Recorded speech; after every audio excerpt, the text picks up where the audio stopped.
अस्सलाम वालेकुम। हमारे मुआशरे में एक बड़ी रवायत चल पड़ी है कि कोई भी उठता है वो वकील लगा लेता है अपने साथ, कोई भी उठता है वो मीडिया वाला बन जाता है और माइक पकड़ता है सोशल मीडिया पे धड़ाधड़ वीडियोस। ना उसको खबर के रिलेटेड इची बिची भी उसकी पता होती है और ना ही उसको ये पता होता है कि मीडिया के एथिक्स क्या है।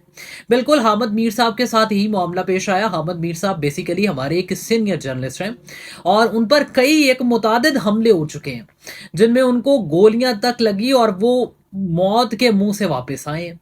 अब ये एक वीडियो है जो कि नीचे चल रही है।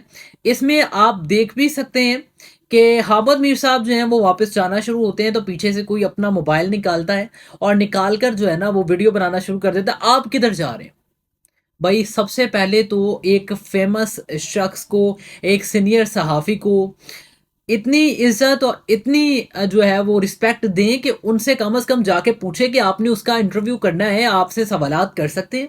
आप किसी भी, मैं ये नहीं कहता कि किसी भी एक सीनियर जर्नलिस्ट से आप ये करें।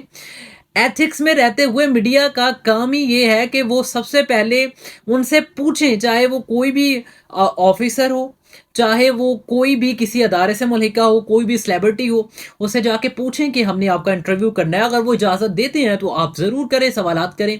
ज़बरदस्ती किसी के मुंह में माइक घुसाना, अब ये शख्स जो उनके मुंह में ज़बरदस्ती माइक घुसाने की कोशिश कर रहा है, इसको ये नहीं पता था कि वो अरसाए 40-50 साल से सहाफ़त कर रहे हैं। अब फिर उन्होंने आगे से टारगेट किया इस शख्स को कि आप आईएसआई के हैं, आप आईएसआई के हैं।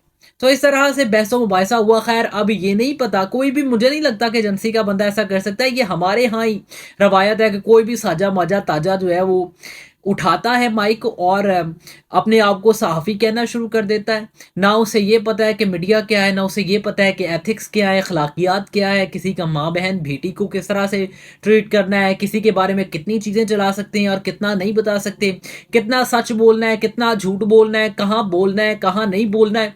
ये सारी चीज़ें बेसिकली सीखी जाती हैं, किसी भी अदारे के साथ लग के सीखी जाती हैं। किसी की क्या मजाल है कि इसी तरह से, मतलब हमारे जब से ये सोशल मीडिया आ गया इन्होंने तमाम तर हदें पार कर दी हैं। नहीं पता हमें कि हमने किसी की इज्जत कैसे करनी है, नहीं पता हमें कि हमने किसी के साथ किस दायरे में रह के बात करनी है। हम जो है वो फोन उठाते हैं, निकालते हैं और किसी को भी जुड़ जाते हैं। जहां पर फायदे हैं इस सोशल मीडिया के, वहां पे नुकसानात भी हैं। अब ख्याल करना चाहिए कि आपको किसी के साथ भी इंटरव्यू करना है तो आप कम से कम उसकी इज्जत और उसकी शोहरत और उसके वक्त का जो उसने गुजारा हुआ है उसी फील्ड में, उसका तो लिहाज रखें।